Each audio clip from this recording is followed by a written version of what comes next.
Nacho man, yeah. I got to be a Nacho man. To be a Nacho man. I got to be a Nacho man. I'm making this series both because I'm having fun and to illustrate how much creative freedom we have for roleplay in Fallout 76. This video is chapter 2 of my profile for my character Nacho. In the last video, I told the story of Nathan's early years and how his immigrant family chased the American dream. Outside their protective bubble, the world news is grim. We start today's tale in the summer of 2066, when Nathan is 14 years old. All dates and world events are taken from the timeline available on the Fallout Wiki. I hope you enjoy my excursion into creative writing. Please be sure to like, share, and subscribe. In July of 2066, Frank discovers an untapped underground tank full of hundreds of gallons of oil. He agrees to split his windfall with the rest of the scavengers working the last bits of the refinery. It's going to make them all more than a year's income. Unfortunately, greed overcomes some of his co-workers. Greed and racism. Long-hidden suspicions about Frank's background are discussed by the scavvers in secret. Nathan even overhears some of them talking about not wanting to share the money with that fucking beaner. The other scavvers kill Frank. The coroner takes a bribe and rules it a job site accident. Nathan suspects the truth and hates the scavengers with the kind of pure fury reserved for teenage boys with a chip on their shoulder. But at 14 years old, Nathan is too young to act. All he can do is weep with grief and rage at the funeral.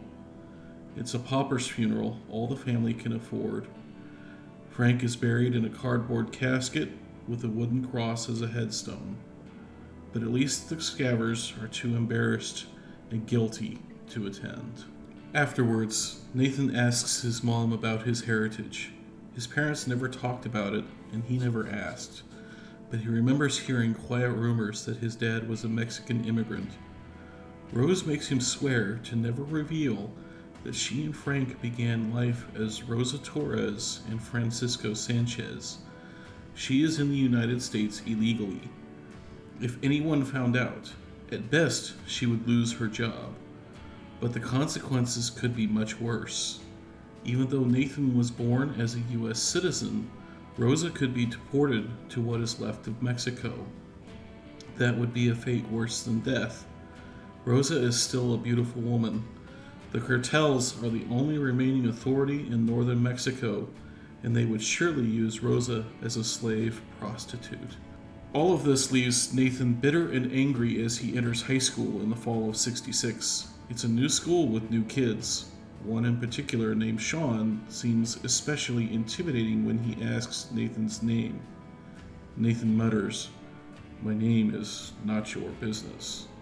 He's trying to sound tough, but what the other kids hear is, "My name is Nacho Bidness."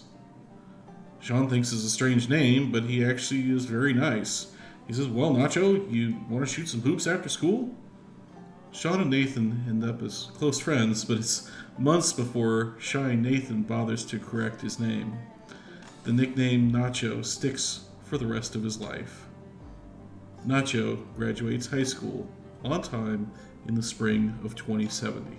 Between his mother's vigilant savings plan and a partial academic scholarship, combined with grants for students from low-income families, Nacho can afford to attend Oklahoma State University.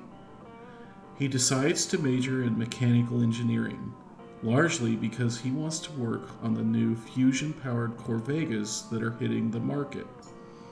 Due to their nuclear power source, an engineering degree is required to perform all but the most basic of maintenance. Nacho is something of an idealist.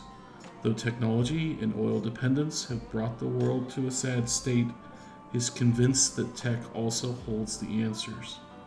He's a B and C student in the more theoretical classes like calculus and physics.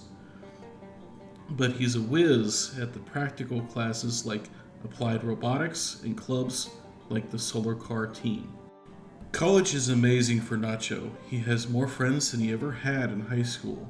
He discovers and enjoys tabletop role playing games. He also has a group of friends that frequently play a card game called Tragic the Garnering. To this day, he still has his Tragic deck, a piece of nostalgia from a better time. But he never does find a girlfriend, and he feels like his life is kind of incomplete. Money's always tight, and Nacho misses out on many things like spring break trips. Since he has to work and go to school at the same time, he takes fewer classes per semester and spends an extra year and a half on his degree, finally graduating after the fall semester of 2075. Despite this, college is a blessed time, a calm before the coming storm. Stay tuned for Chapter 3, Nacho Leaves Home. Thanks for watching.